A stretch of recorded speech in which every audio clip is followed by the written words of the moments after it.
سلام تنا تقبلوا فنونا بمكتاب شو كوب زغركم تعزبنا كمية وعلون اللومي ربع 4 سنة فركم على فرقان سدالو هاجراون زيناتات حسلكم قريبا لكم نمكتالكم بغرب زعدم صادكم تسنح ميكايل حرقو فلما مكنت وتاتو فيلم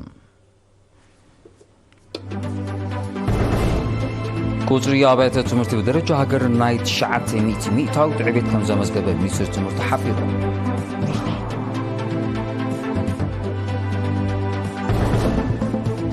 أبنو زوبا دق أبي وحصات تقاقمان محدران مدهانيت إنسان أتكلتن زتوكوريا سمورتو هايبو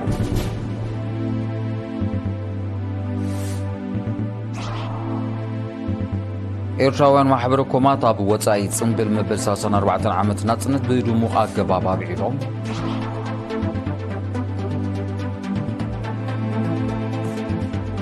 أب زيناتات وطاي أمريكا بمونغوم زعبا سلصح نقداو سمعت زبوح زلاو بي حبريتا دو كتبلو تشاينا تصويعا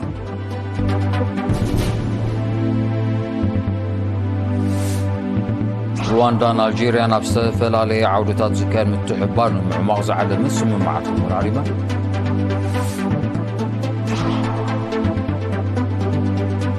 بريزيدنت ترامب أب فريات اليمين من حاتين وسنوت كان حتوسخ كرتنا بحمس صامت من مبار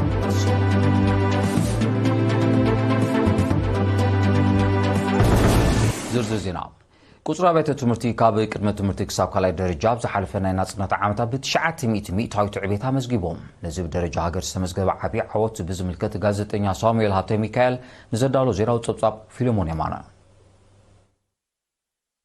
تمرتي نخلو أب كلو نمسمار كاب فلما عمتات ناصنت ككايد بزنح تعري قطر أبيات تمرتي كاب قدمه تمرتي كساب كلاي درجه ناي 900 تاوي تعبيت كم زمزغبه سندات مينستر تمرتي ينصر بمسرت السندات أب عمته تمرتي 1991 بحفشه 214 زنبره قطري أبيات تمرتي أب عمته تمرتي كلتا شحن 22 ناب شحن 926 ديبو ببدرجو مسنريو ابز تطقسناي غزي مقان 55 طراي زنبرت كالات قدمه تمرتي اويت كب مبال ناب 709 كم زعبيه 381 زنبر ابيات تمرتي مبعتا ب 282 تاويت كبيلو شحن 76 كم زبصحه اب ماكلاي درجه دما بلعلي 680 تاويت ابيت بمرأي كابسوسان حموشن ناب 447 كم زبرخت سندات ينصر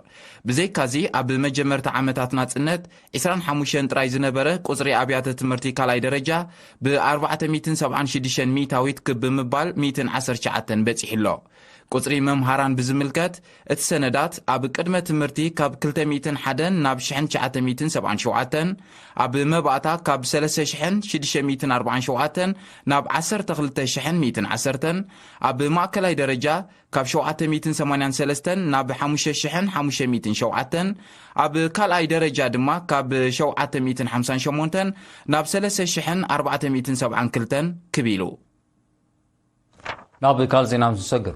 شنفر زوا وقلقلوت قصر زوا غاشباركا مس بيت صحفت حرشابنو زوا دغب متحبار نخات حبرتسب حفشان حرسو دما بفلاي بمبراق قرب وحس حرشا فريان رغاص اب تقاقمان محدرا مدحانيت انسان صربالع مدحانيت اتكلتن زراتن زتوكرا سومرو وديبوم كيلاتات نايت عوداب زمحلالفو ملختي حرسوت بفلات كون بزي فلات اب انساتات اتكلتن زراتن زراوي حماماتن بالعاتن مكلخال زتقوملو مدحانيت انسان صربالعن اب طعنا سب انسسانا كبابين كبير حاسيا كم زسعب تجنزيبو كابزي وحس تقامنت كحيوبو مخيروم زي بوقع محدرا مدحانيت انسان صربال عنون طعناون كبابيون غدات سلازلوو محدرا مدحانيت لعل طنقاقنا فلطون كم زدليو زطوسوتون كيلاتات حرسوت تقامنت مدحانيت كم ناي مودات امراص انبر كم مسرتاو رقاحي كوسدو كم زي غبات تحساسيبوم حلافي چنفر زوباوي اغلغلوت قصصر زوبا غشواركاتو حاجوس قبر مريم بوغرو حرسوت على ماناي تاستمرو تجنزيبوم زوابهم موياو مخرن ممرحن بقبو كسعبو مخيروم حلافي بيت صحفة حرشاب نو زوا دغاتو تيدروس قبر مريم بوغرو اتينا حرسوت بحفشان المعتي جرادين دما بفلاي زتواب استمرو ما ازاو مغبي نخلو اب كلو زبل استراتيجي نمسمار او تاواور كتوس لسلو حرسوت بسب مويا حرشات تدغفا غباب تختيلوم وحص قرب حرشا فرياتن وصيت انساتاتن مرغاص كصعرو اتحساسيبوم ኤርትራውያን ማሕበረኩማት ኣብ ደማም ስዑድ ዓረብ ዓባይ ብሪጣንያ ጀርመን ኣውስትራልያ ኒውዚላንድ ከምኡውን ፈረንሳ መስመርና ድርዕና ብዝብል ቴማ ጽምብል መበል 34 ዓመት ናጽነት ብድንቀት ኣገባብ ኣብዒሎም ከካብ በቱ ዝበጽሓና ሓበሬታ መልክዕ ጸብጻብ ተዋሂዱሎ ገረ መስቀል ገረስ ገይር ከቕርቦ እዩ ነበርቲ ድማምን ከባቢኣን ምብራቕ ስዑድ ዓረብ ብሳላሳ ጉንበት ዘካየድዎ ፈጻሚት ጉዳያት ኤምባሲ ኤርትራ ወይዘኖ ወይኒ ገረዝጊሄር ኣቦ ወንበር ማሕበረኮም ደማምን ከባቢኣን ኣቶ ገብረ መስቀል ኪዳነ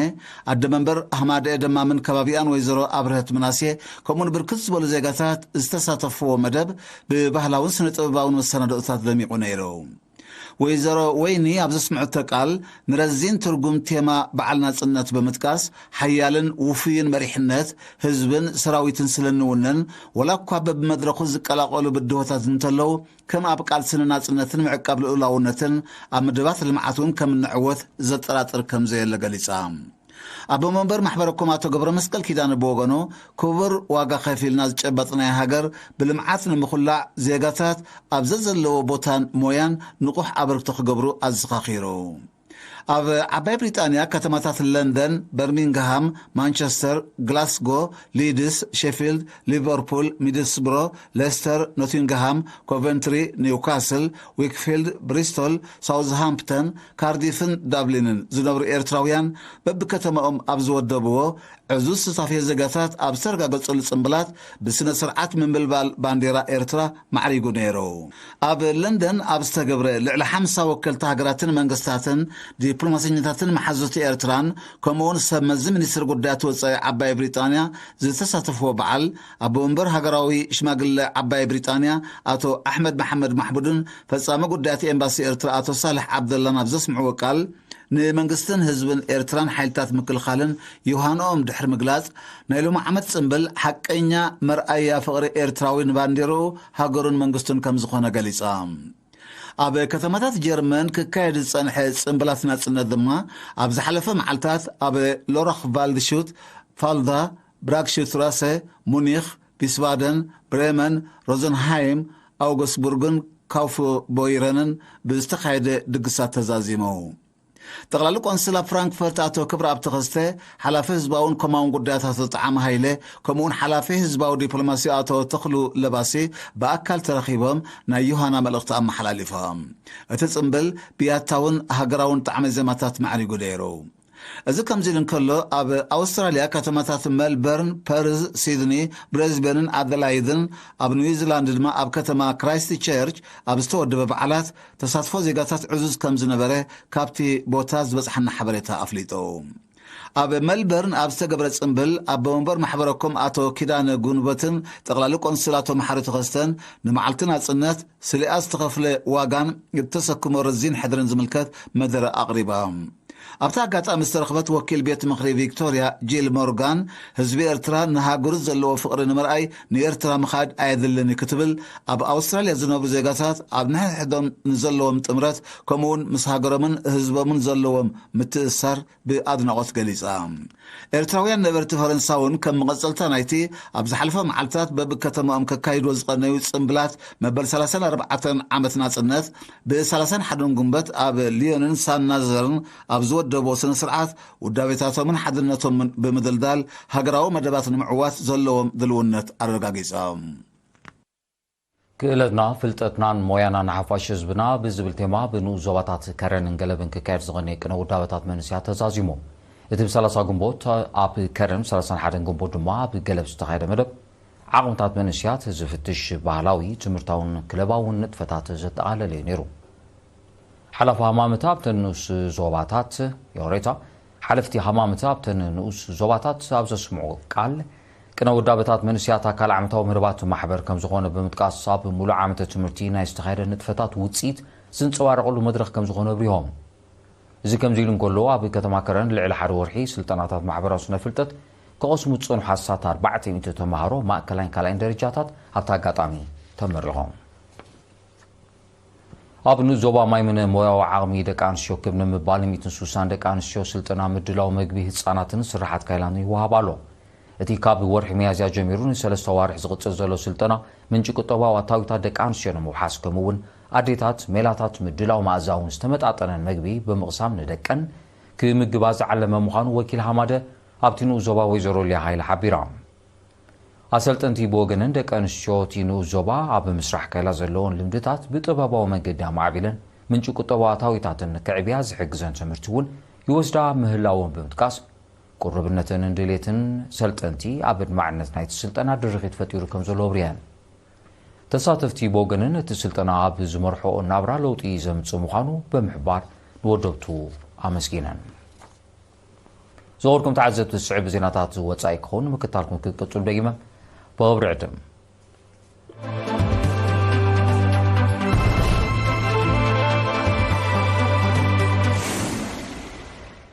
تيفي ناقص زوركم تعزبتي سلام كتالكم ازي مسكن زينا واتساي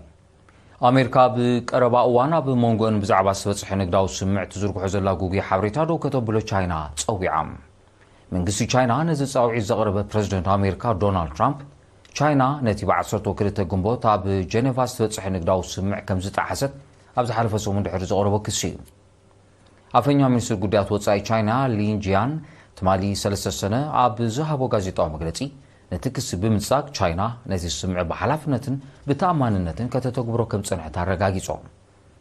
امريكا بنصارو ابتي كابنا بين تشاينا زغبر منقسقاس نوات لعل مقصار ابرس مغبارا نتشاينا تمارو متو فيزا كم زخلكلت እዚ ድማ ነቲ ስምዕ ዘዳኽምን ሕጋዊ መሰላትን ረብሓታትን ሃገሩ ዝጎድን ከም ዝኾነ ገሊጹ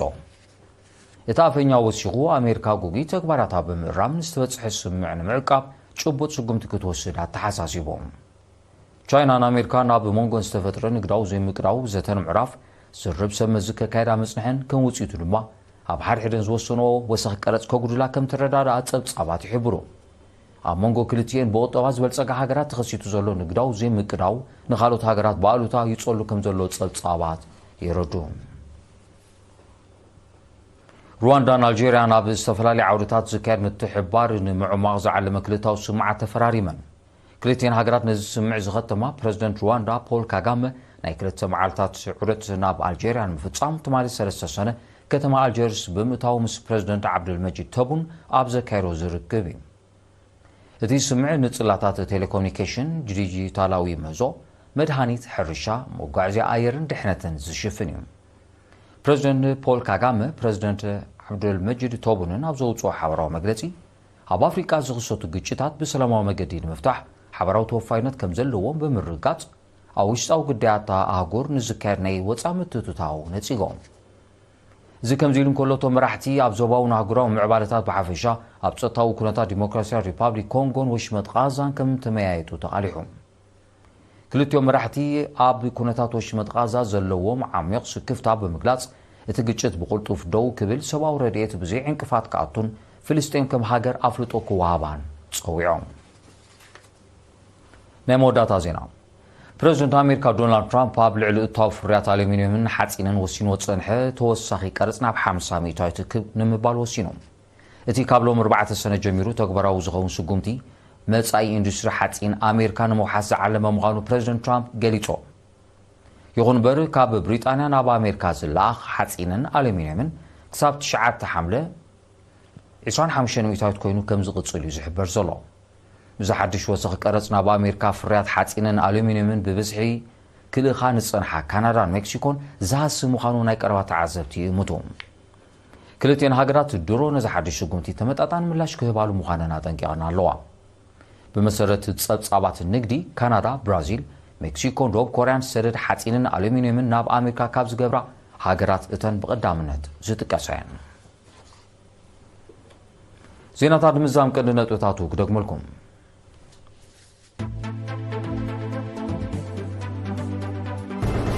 ቁጥሪ ኣብያተ ትምህርቲ ብደረጃ ሃገር ናይ 900 ሚእታዊት ዕቤት ከም ዘመዝገበ ሚኒስትሪ ትምህርቲ ሓቢሩ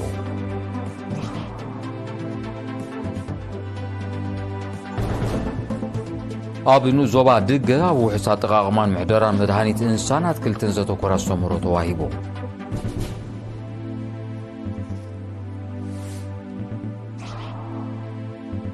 ኤርትራውያን ማሕበረ ኮማት ኣብ ወጻኢ ጽንብል መበል 34 ዓመት ናጽነት ብድሙቕ ኣገባብ ኣብዒሎም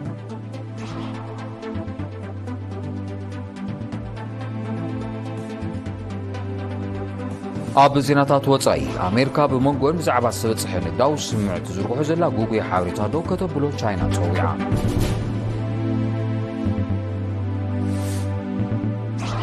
ሩዋንዳን ኣልጀርያን ኣብ ዝተፈላለዩ ዓውድታት ዝካየድ ምትሕብባር ንምዕማቕ ዝዓለመ ስምምዓት ተፈራሪመን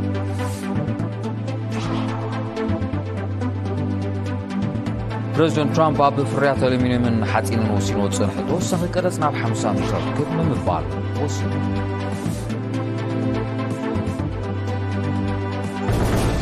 ዝኸበርኩም ተዓዘብቲ ንሎም ቀትሪ ዝተዳለወ ዜናዊ መሰናዶ ኣብዚ ይፍፀም ስለምክትታልኩም ኣዝየ መስግን መሳርሒ ዝኾነ ጋዜጠኛ ስፖርት ፊደል ገብርወልድ መለታዊ ዜና ስፖርት ተመፀኩም ቦታ